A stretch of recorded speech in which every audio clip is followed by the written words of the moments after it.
Hi there, Frank Winston here for the Pacifica Historical Society, host of the show Footprints of Pacifica, where each week we explore the lure and the lore of lovely Pacifica, its character, and its characters. This show focuses on two people who lived here a long time in Pacifica, even before Pacifica was formed as a city. We have in the studio Earl Annixton and Eileen Kunick. And for Earl, we'll start with you. When did you move to Pacifica? November of 1954. And at that time you bought a house here? Yes. Okay. And Well, we traveled around here and looked all over the place. We'd come down and eat at Maury's Point, and the wife says, let's go down the coast a little more. So we'd come down here, and they were just building the homes here, so we stopped and took a look. you bought one right on the spot? And then we came back a couple of times, Okay. and finally ended up buying a house here. And Eileen, when did your family first arrive in the Pacifica area? Well, my great-grandfather, John Kunick, came here in 1910 or 1911 and settled in Salada Beach. He was an immigrant from Berlin, came to San Francisco in 1875, and then moved to Salada Beach in 1910. And you brought along some photographs of the family. If I could have one, you might comment on it. Okay, this is my great-grandfather, John Kunick, and my great-grandmother, Barbara Kunick. And is there something unusual one of them is wearing? You want to describe? Yes, my great-grandmother has a cross made out of ivory that my great-grandfather crafted from one piece of ivory. And what is his connection with crafting ivory? He was a worker for Brunswick in San Francisco. He made billiard balls and bowling balls from ivory on lay, so he was a craftsman. He was a craftsman who built his own home here in Pacifica. Yes, actually located at 217 Paloma Avenue, which is right across the street from Anderson's Market, which now, of course, is Salada Beach Cafe. We have a photo of that house that he built. It's in this picture here, Okay. and you can see. This is from an old Pacifica newspaper. You want to point to it, please? Okay, this is Anderson's Market behind the Sharp Park Market, and his house is right there. You can see the roof. So Oceana is now currently right behind that area. This was the old Sharp Park shopping area from the 1950s. Okay. Now, Earl, you worked in the trade of stage crews throughout the United States, but a lot of them in San Francisco, so you had spent a lot of time in Pacifica. You told me before the show you were active with the volunteer fire department. Why was there no professional crew at that time? Well, we didn't become a professional crew until they were incorporated, and there was only I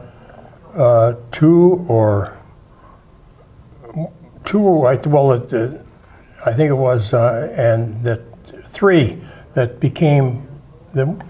went over to the fire department. But you remained a volunteer after they No, formed? they didn't have volunteers then, and I went on the road with shows. And Well, you had a picture of a truck. You want to describe it? that's it there.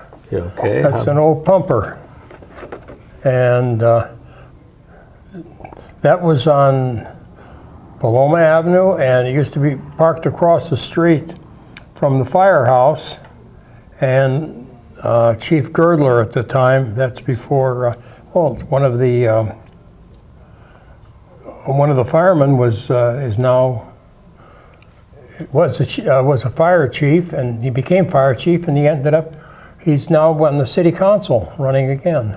Oh, Mr. Hinton. Yeah, Cal Hinton. Okay.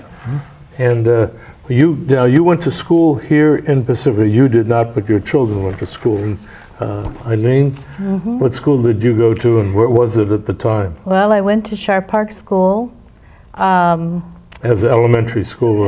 From kindergarten through 8th grade. Did they call it grammar school in those days? Or Yeah, okay, yes. That's how far back we go. Okay, go ahead. And I guess I started there in 1957.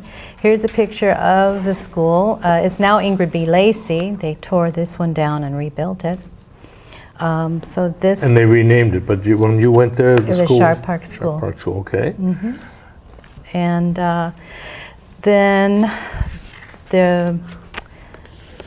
here's a picture I thought people would be interested in from 1959. of the PTA. I don't want to ask how old you were, but how old were some of the other children in this picture? Oh, these aren't children. This is the PTA, but I'll show you. Oh, this is the PTA. I thought you I'm had. so sorry. Yeah, we have one of Right. your classmates as well. Here we go. Okay. Now, how old were they at the time? We were 5, Mm-hmm. and that was in 1957. And you have no trouble picking yourself out at this No, time? the only one with the glasses. Yeah, the only one with the glasses. And this now was the PTA at that time, you say? Yes, in 1959. And whom do you recognize in this one? Well, that was the principal, Mr. Barish, Grace McCarthy, my mother, Helen Kunick, and Karen Murray, who was the daughter of Math Anderson, who built the Anderson store and did the interior work in the castle. Okay, and Earl, you had a connection with the schools. Your children went here and actually were administrators or teachers, is that right? My son opened up Pedro Valley School, and he also opened up Terra Nova. When you say opened up, Well, I mean, he was one of the first students in there when it Okay. opened up, and that there. And my younger son went there, but at that time, Pedro Valley School they had no classrooms. It wasn't there then. So the classrooms were was that Fernandez? It's right behind there. I think so. Anyways, I think it's Fernandez. And all the homes along that street there were classrooms until the school got built, and then they moved into the school. the Yeah. house. Well, how did you travel into San Francisco or your jobs on the road? Living out here was fairly isolated at the time, was it? Yeah, it was precarious, especially during the rain, because sometime the old Highway 1 would go out, and it was just whether you'd make it or not, because the highway was it was very. But you were driving a car, or did you take Greyhound, or what was No, it? I drove a car at that time because it was tough at that time at night, late at night when I'd get off at 11 o'clock to get a bus back to here.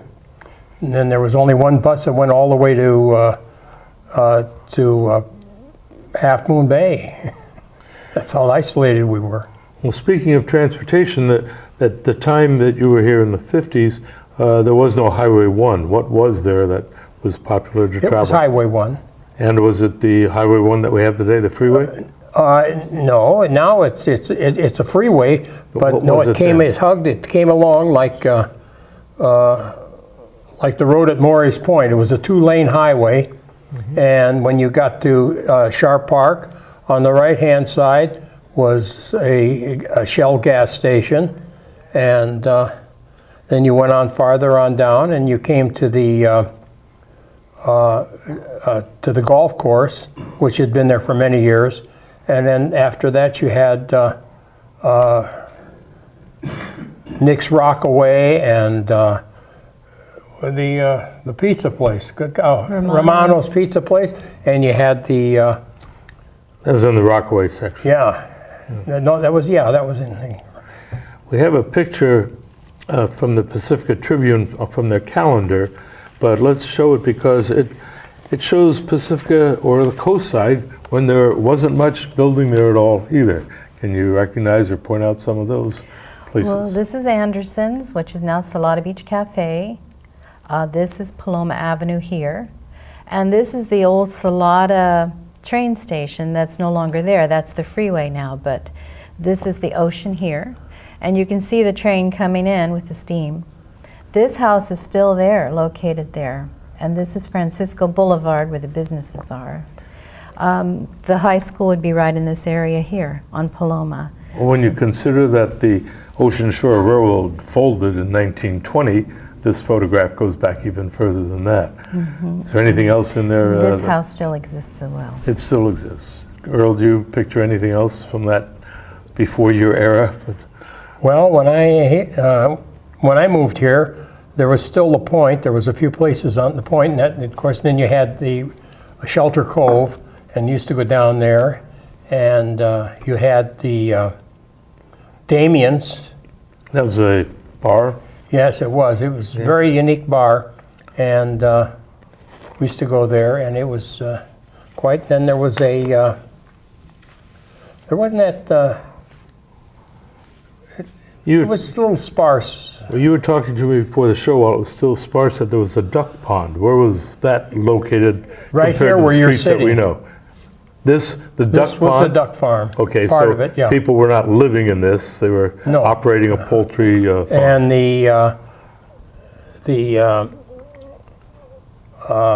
Senior center? Or, yeah, the senior center wasn't there.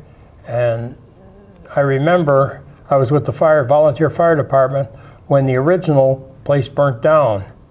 And we were building that at the time, they were building that at the time.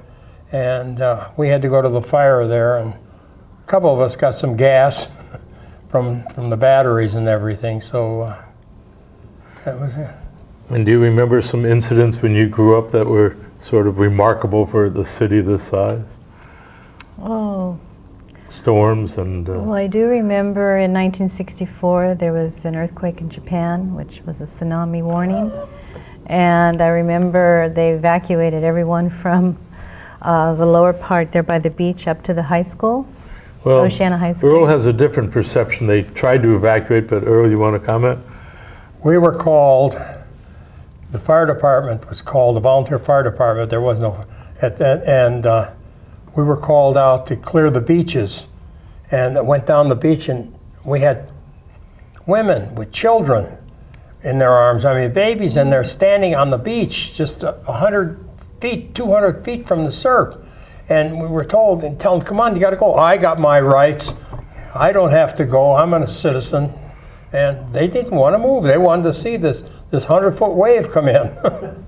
And you were there for that. Oh, God. Well, other photos that you have that remind you. Now, this particular old photograph has some scribbles on the back, but what can you tell us about that, either of you? Does it point out anything? Well, Can you see? Earl, unless Earl? you can find it. Okay. The trading post, yeah. Okay. That was, Tell us about that. the trading post was a Hacks Auto Body, used to be right at the Fassler, but Fassler wasn't there at the time. Fassler Drive wasn't, and there was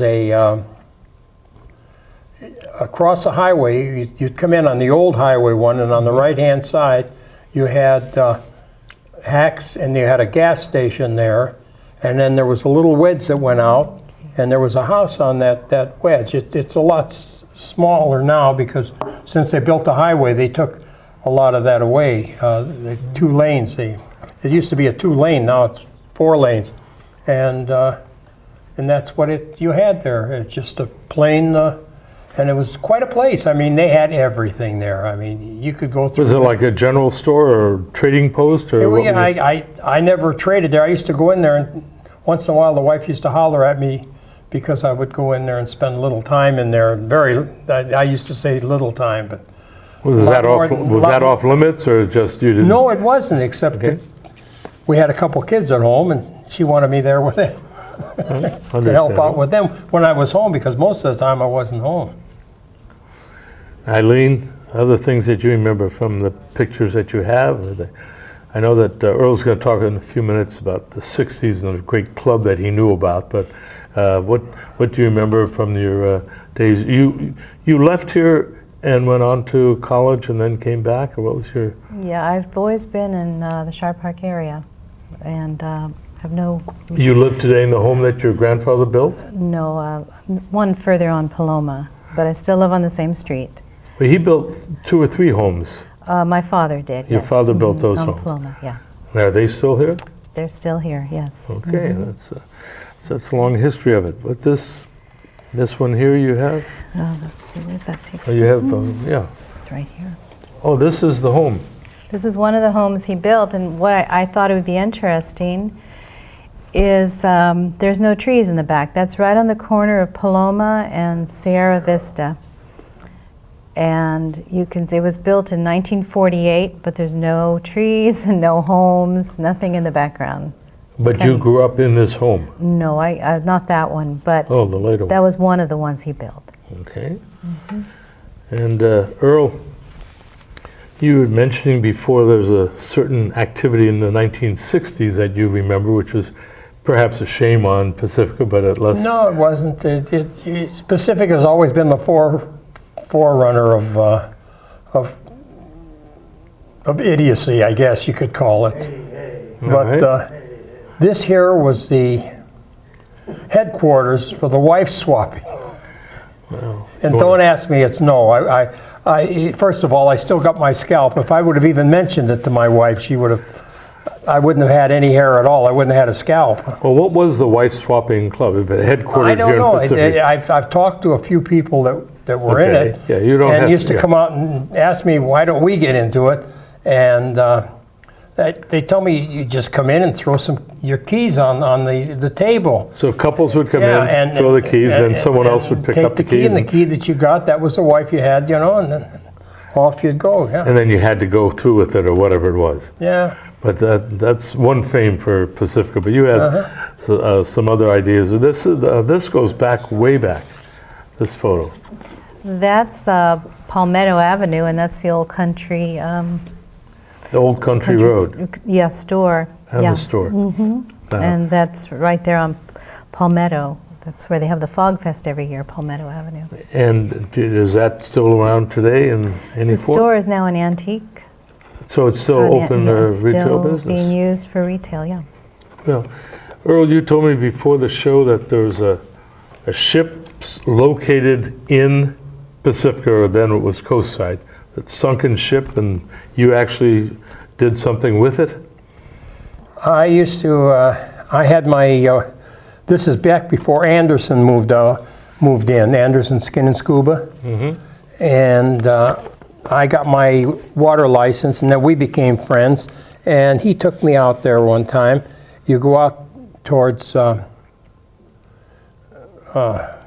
Shelter Cove, and just before you turn and go down, it's at the top of the road, just near the end of the road. There's a water tower there, and you go down the side of the road there. It's a pretty steep run with tanks and everything, and then you dive on this old sunken schooner that's down there, and you can still see the bowsprit on it. Did you ever receive any information of what year or century the schooner landed here or was sunk? I never did. But it's I have never been that inquisitive about stuff, and it's my own fault. It's like I save everything, but I don't use anything. Well, maybe if they have a salvage hunt, you'll be interested in going down and seeing what's in there. If the bowsprit's still there, they'll see it. It starts down at about 20, 30 feet, and then it's a very steep grade down. I imagine that the stern is probably, I don't know how far down, how deep the stern, how deep that area goes down there, but I imagine it would be very easy to say that it would be down 60 to 100 feet. Well, I know Pacifica is always looking for something to lure tourists out here to share our site. Maybe that someday will be part of it. When you worked here in Pacifica after you went to college and came back? No, actually, I worked in San Francisco. And doing what? Well, different things. I have an insurance company, and I've been a travel agent for 22 years, and I work for an auto dealership, In the city? all in the city, yes. Well, there weren't too many auto dealerships during your time here, Earl or Eileen. Do you recall how many there had been? Well, there was Ed Cadero, which was on Cadero's, yeah. where the 24-hour fitness is now in Manor, and there was one in Lindemar, I think a Dodge dealership, but not many. Was there, do you know if there's any movement to keep auto dealers out, or just it wasn't profitable for them to be here? I don't know. I think the son of Ed Cadero was the one when the old man died, he closed it. But when I moved here, Ed Cadero wasn't there. Yeah, that was. No, it wasn't that. That was later on. And Well, I know you rode motorcycles. Were there motorcycle shops here? no. So you, Used to have to either go over to San Francisco or Bernie's of Belmont. Used to be a good, I rode Harleys and stuff like that. That's like my wife and I went on our honeymoon on the motorcycle. around Pacifica?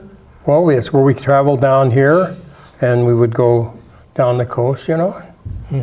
Everybody kept saying when I got married, you're not going to take the motorcycle. And the wife says, yes, we are. And finally we took it. She never learned how to ride, but, She didn't need to. You were. well, no, she'd fall over. She'd pull like that. When she tried to ride a bicycle, she fell over. She'd fall in that amoeba position, you know what I mean? Like you look at when you see that fetal position. Okay. What have we here? Did we see this before? That was, I think, that big storm in 1958 that we had, and that was the aftermath. Don't have a real vivid memory of that, but You would have been pretty young, and or you were probably on the road again. I was. Every time there's a storm in Pacifica, you're pretty much on the road. I was. Except that one time when the fire department tried to get people to evacuate. No, when we had the big earthquake back in the 50s, I was in town. I was at the Current Theater. We're bringing a show in. And busted the water tank on our roof. And Speaking of theaters, what do either of you remember about the Seaview Theater, which is now gone, but was here for many years? Was that a place for you kids? oh yeah, we spent a lot of Saturday afternoons, Sunday afternoons there. That was the only theater in this whole area there, except for, I guess, Sarah Theater on Junipero Serra. And Back in Daly City. right, there was just nothing. It was the only movie theater around. no, there was a theater right up on Sharp Park Road, at the end of Sharp Park Road. Yeah, in and 1965, that was the Fox, yeah, the Skyline yeah, Fox. Yeah. So there was a theater here before the Seaview. No, it wasn't here. It was on top of the hill in. It was still in Pacifica. Yeah, Or it was was- built in 1965, but it didn't stay long.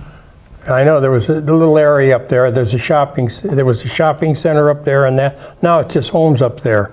Yeah.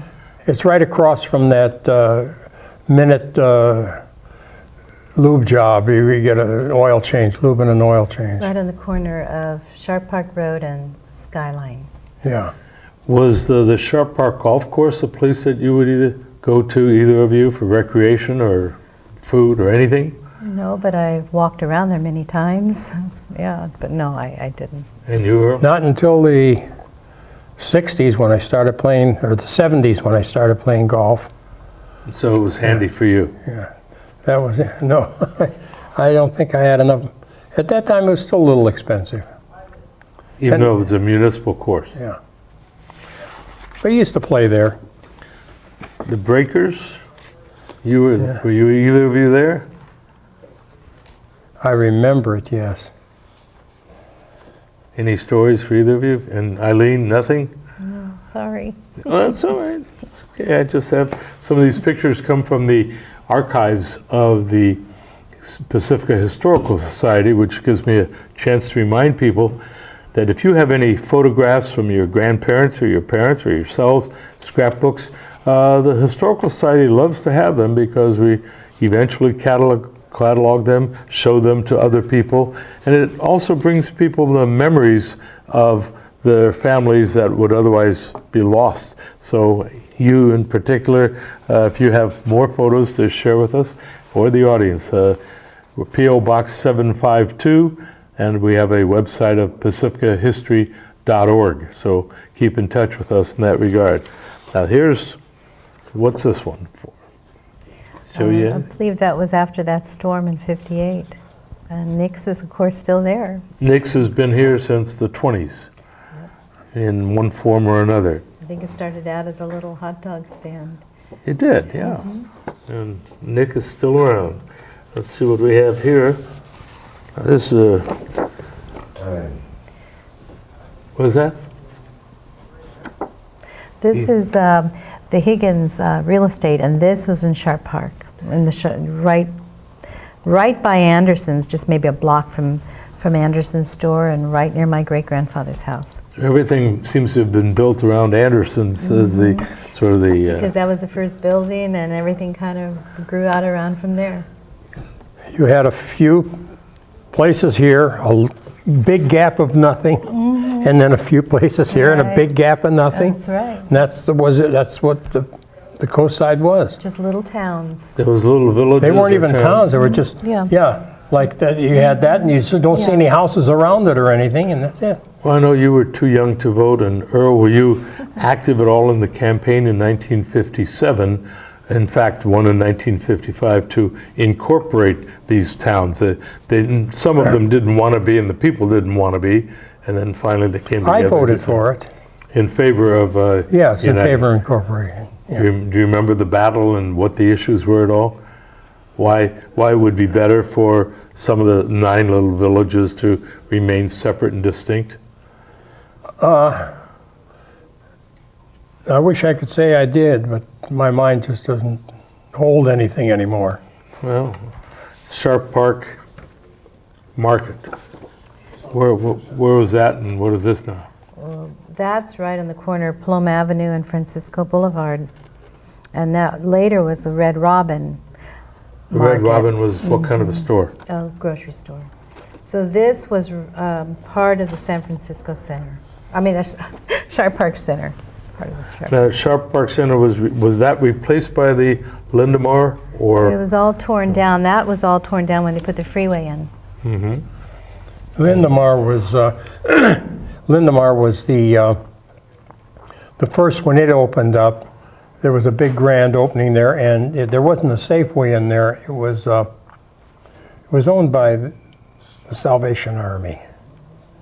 Was it a Purity store? Purity. It was a Purity market. store. Yeah. How about the Rite Aid that's now there as a drugstore? That wasn't there? No. You mentioned there was another right on the drugstore. corner when you go in there on the right-hand side, right after the restaurant there.